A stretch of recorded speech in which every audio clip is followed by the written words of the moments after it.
Have you ever thought to yourself, what happens in a Brazilian wax appointment? Well, guess what? Becky's here to help you with all your imagination and show you that it's really not that hard. It's a simple process. And we start off with using the hot wax. Definitely hot. Avoid that strip because I'm telling you, that strip will take your soul, not just your pubic hair. We apply the hot wax strips. The first two go on and we mirror image them, going down in the direction of hair growth on one side and applying on the second side.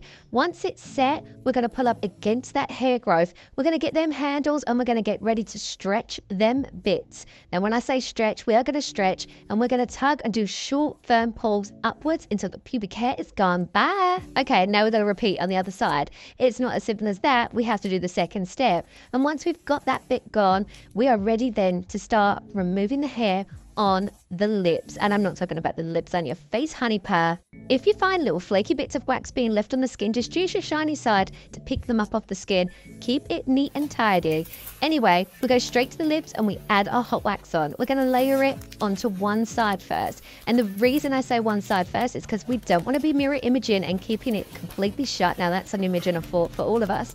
So don't be standing there twiddling your fingers while the wax is drying. You can go over back to the outer side and pick up any random hairs that were left behind. So if you're super hairy, don't worry, girl, we've got you. We've got your back and we're not going to leave you sitting there with any hairs that are unwanted going home. For each area of the Brazilian wax, there are different ways of how we remove our wax.